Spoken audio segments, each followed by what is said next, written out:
Part 1. Jack is on his way to Margaret's house party. He is phoning her for directions. First, you will have some time to look at questions 1 to 5.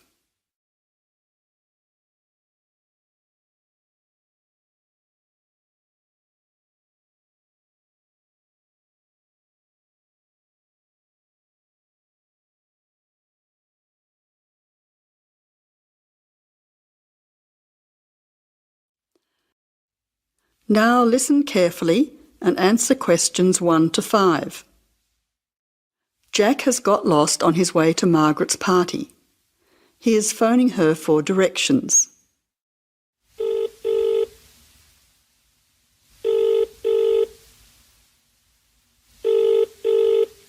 Hello, is that Margaret? Yes, who's speaking? Margaret, it's Jack. I think I'm lost. I can't see a signpost and... Jack, so where are you now? Well, I'm a bit confused about the directions, but I'm at a T-junction. What can you see around you? I can see a pub on the corner. Can you see the name of the pub? Wait a minute, let me see. It's hard to see in the dark. Yes, I can read it now. It's called the Lion's Head. Oh, the Lion's Head. Okay, well then you're not too far away. Go straight ahead through the traffic lights to the next T-junction. Sorry, I didn't hear you. What did you say? I said just go through to the next T-junction. Okay. Now what? Well, there's a park in front of you and a large 2-storey building on the corner. Yes, I can see them. Okay, so now turn left. Hang on, you're coming up the street, so you'll have to turn right. Okay, got it. What's the name of your street? It's Wesley Street, Wesley, number 70. We're the 5th house on the left.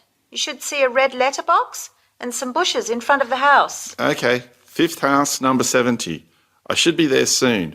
Am I late for the party? It sounds like things are happening there. No, it's only just started. That's good. I should be there in the next 10 minutes. See you soon. Jack hangs up and walks on. 7 minutes later, he calls Margaret again, as he still can't find the house. You now have some time to look at questions 6 to 10.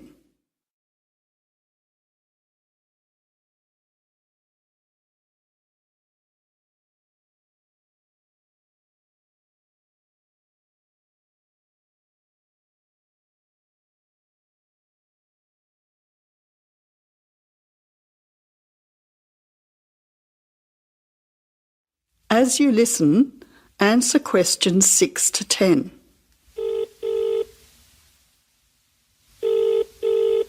Who's speaking?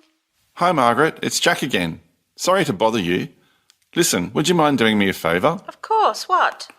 Could you tell Mike I have got his camera? I've tried to send him a text message, but it's not going through. Oh, he's not here yet. Oh dear, he said he'd be there early. He might be lost too.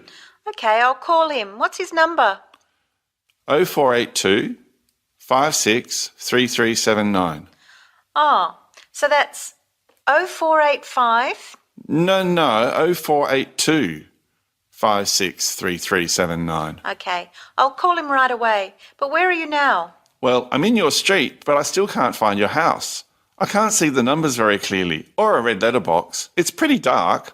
I thought you said it was easy to find. Oh, okay, wait there. I'll come outside and get you.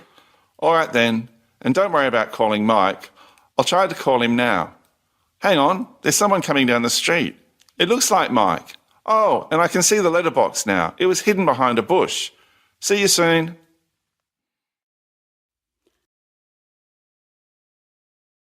That is the end of Part 1. You now have half a minute to check your answers.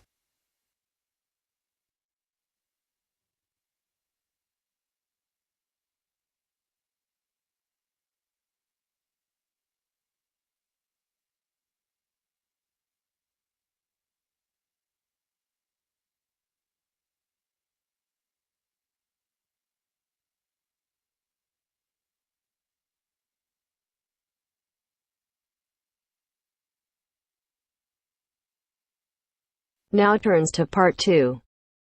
Part 2. You will hear part of a podcast for visitors to the popular holiday region called the Trelaw Valley. First, you have some time to look at questions 11 to 14.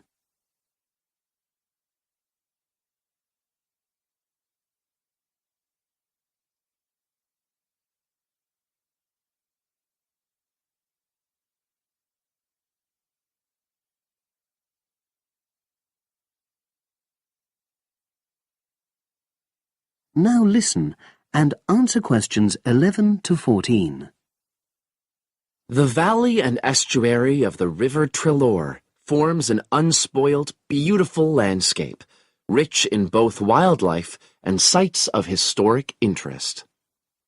There are many ways to explore the area, and public transport links are good. It is possible to leave your car behind and travel by boat, train, or bus, with just short walks in between stops. The Trelaw Valley Passenger Ferry runs between villages along the river estuary and provides a link with a train station at Barry, which is about 10 minutes' walk from the riverside village of Canton. In the past, the river was the main form of transport in the area, and as in the past, today's ferry service operates according to nature. The river estuary is tidal, and so the ferry timetable differs from day to day, according to the times and height of the tide. The ferry is also seasonal, normally running between April and September, depending on the weather. A timetable for the whole year can be downloaded from the internet by visiting www.trelawferry.co.uk.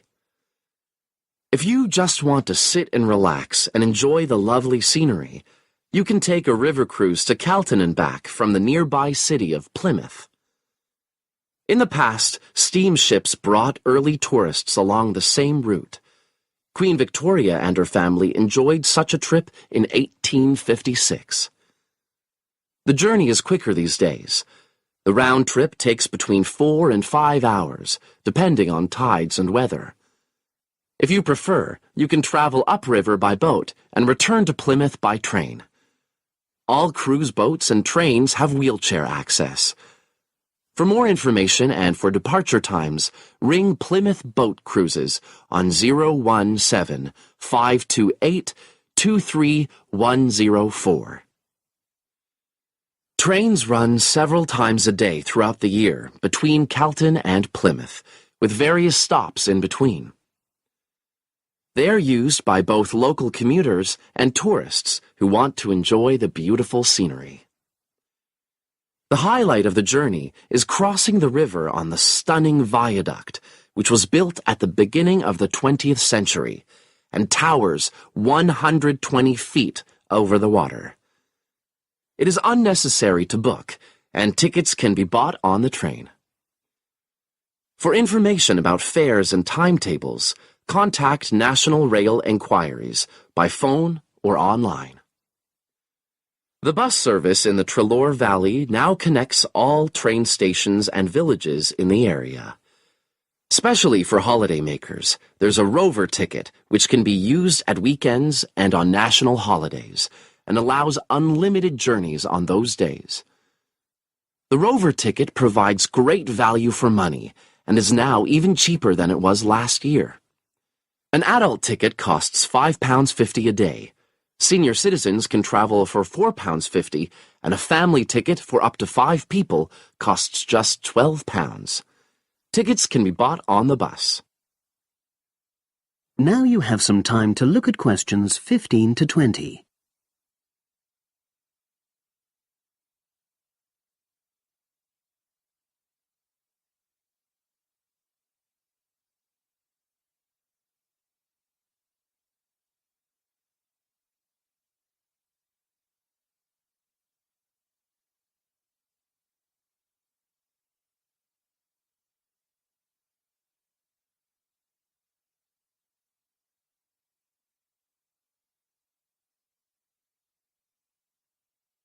Now listen and answer questions 15 to 20. At the center of the Treloar Estuary area is the historic riverside village of Canton. The main road comes into the village from the south, and for those of you who are arriving by bus, it turns left just before the bridge and stops in the lay-by on the left-hand side. From there, it's just a short walk to Canton's various attractions. If you're arriving by car, you have to leave it in the main car park.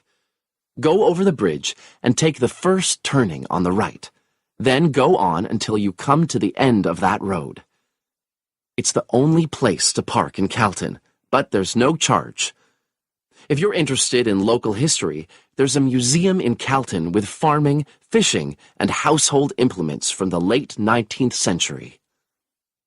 As you come in from the south, cross the river and go straight on the same road until you reach the end. Also, on the subject of history, you can go and see the old mill, which has recently been renovated and put back into use. Turn left before you come to the bridge. Then go straight on and then take the first turning on the right.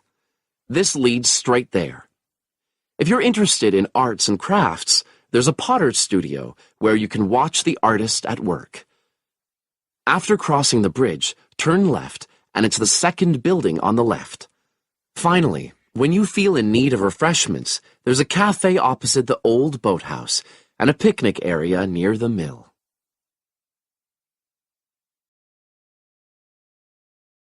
That is the end of part 2.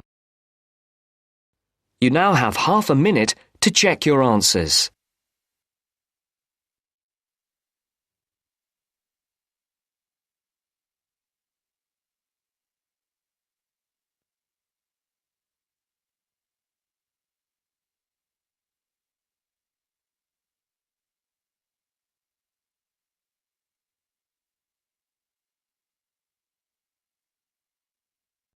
Now turns to part 3. Part 3. You will hear a discussion between 3 students, David, Joseph, and Carrie. In the first part of the discussion, they will be talking about lounges in different school buildings on campus. First look at questions 21 to 24.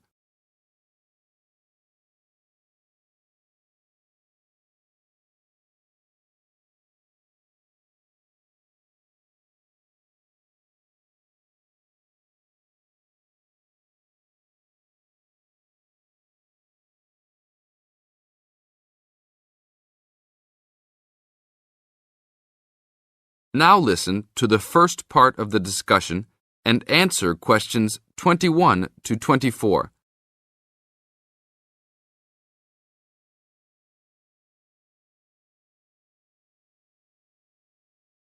Hey, Joseph. Long time no see.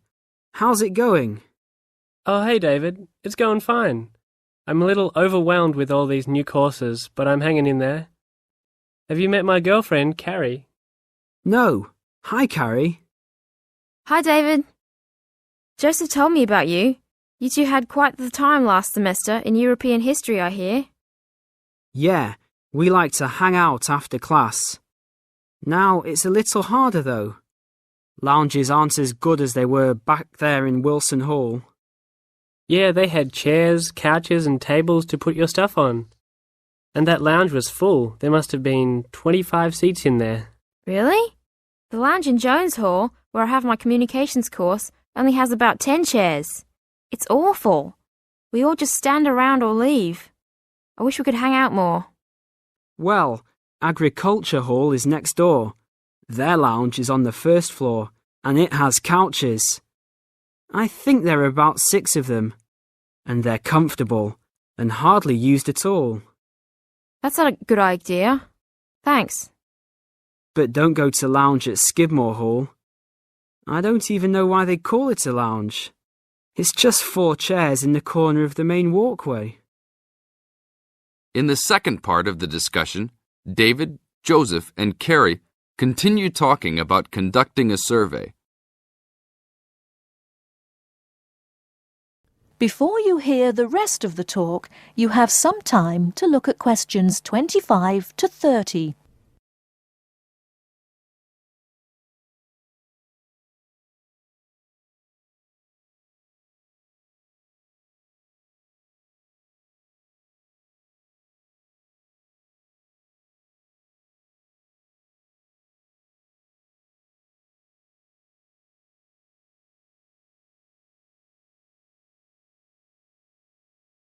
Now listen and answer questions 25 to 30. Guys, we should really do something about those lounges. I mean, couldn't we gather signatures and try to get the university to improve some of the facilities? Yeah, that's a great idea. But we can't just say something random like, oh, you need to make the buildings nicer. We should come up with some kind of ranking system and have students rank buildings, how beautiful they are, how nice they are, etc. Well, if we were ranking on a scale of 1 to 3, you all know that I would rank Skidmore Hall a 1. Like I just said, that place is awful. No facilities. The bathrooms are way down in the basement. You're right. But they do have a nice balcony on the 3rd floor. That might increase its value. But you shouldn't rank the architecture. You should rank how nice the building is for students to hang out in. Oh, okay, then I agree with you.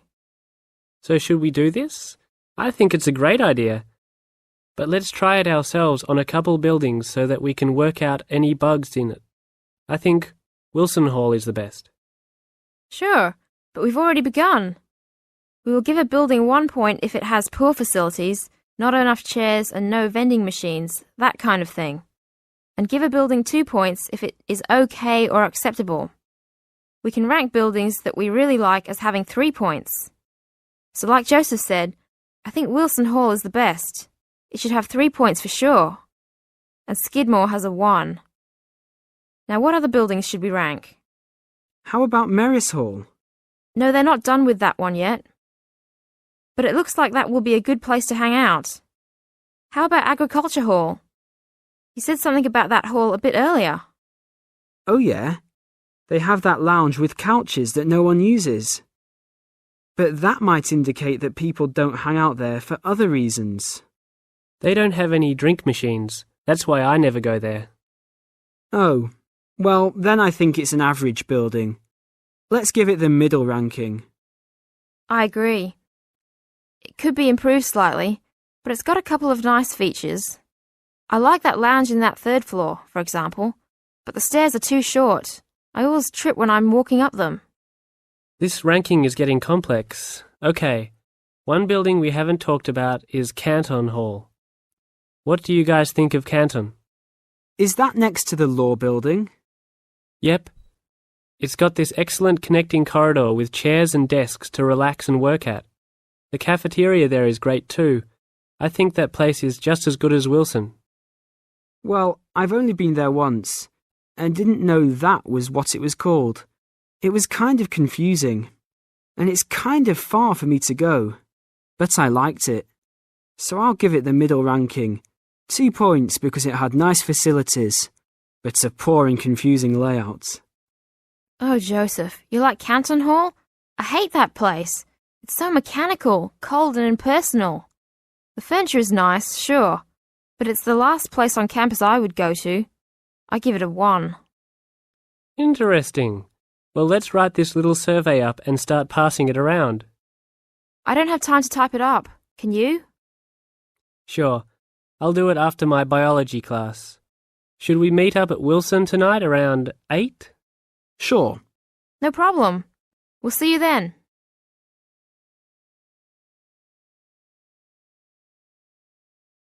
That is the end of part 3. You now have half a minute to check your answers.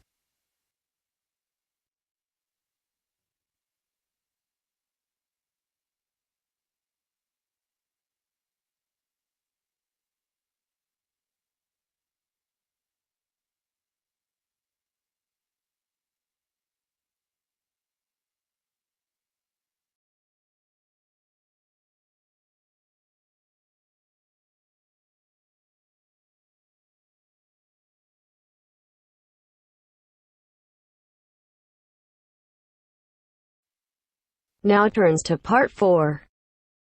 Part 4. Listen to an interview.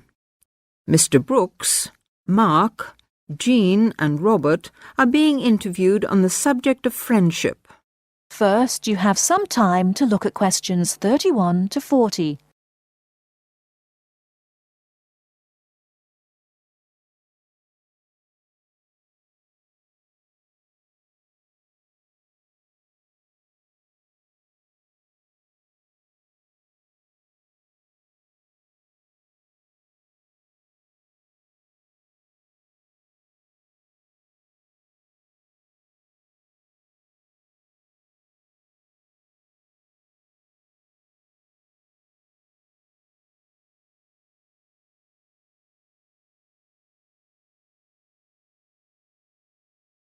Now listen carefully and answer questions 31 to 40.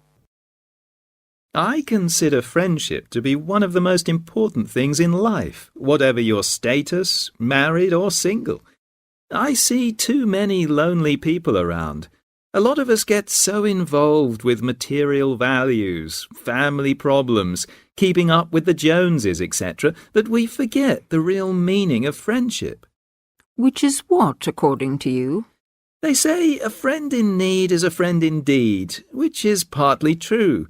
But a real friend should also be able to share your happy moments without feeling jealous. A good friendship is one where you can accept and forgive him, understand mood, and don't feel hurt if a friend doesn't feel like seeing you. Of course, honesty is an essential part of any relationship. We should learn to accept our friends for what they are. As a married man, do you find your friendship is only with other men? Of course not. Both my wife and I have men and women friends, thank goodness. Although family life is fulfilling, it isn't enough. Both my wife and I get tremendous satisfaction from our friends, married or single, male and female. And we both have our separate friends too. We'd get bored with each other if we had the same friends. You must have a full life. We certainly do. And as I say, our friendship gives us a lot of pleasure. After all, friends should not be people with whom you kill time. Real friendship, in my opinion, is a spiritually developing experience. I've never had a lot of friends.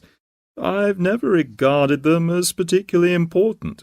Perhaps that's because I come from a big family, 2 brothers and 3 sisters, and lots of cousins. And that's what's really important in my family. If you really need help, you get it from your family, don't you? Well, at least that's what I've always found. What about you, Jean? To me, friendship, having friends, people I know I can really count on. To me, that's the most important thing in life. It's more important even than love. If you love someone, you can always fall out of love again, and that can lead to a lot of hurt feelings, bitterness and so on. But a good friend is a friend for life. And what exactly do you mean by a friend? Well, I've already said, someone you know you can count on. I suppose what I really mean is, let's see, how am I going to put this? It's someone who will help you if you need help, who will listen to you when you talk about your problems, someone you can trust. What do you mean by a friend, Robert? Who likes the same things that you do. Who you can argue with and not lose your temper, even if you don't always agree about things. I mean, someone who you don't have to talk to all the time, but can be silent with, perhaps. That's important, too. You can just sit together and not say very much sometimes. Just relax. I don't like people who talk all the time. Are you very good at keeping in touch with your friends if you don't see them regularly? No, not always. I've lived in lots of places, and, to be honest, once I move away, I often do drift out of touch with my friends. And I'm not a very good letter writer either. Never have been. But I know that if I saw those friends again, if I ever moved back to the same place, or for some other reasons we got back into close contact again, I'm sure the friendship would be just as strong as it was before. Several of my friends have moved away, got married, things like that. One of my friends has had a baby recently, and I'll admit, I don't see or hear from her as much as I used to. She lives in another neighbourhood, and when I phone her, she always seems busy. But that's an exception. I write a lot of letters to my friends, and get a lot of letters from them. I have a friend I went to school with, and 10 years ago she emigrated to Canada. But she still writes to me every month, and I write to her just as often. That is the end of part 4. You now have half a minute to check your answers.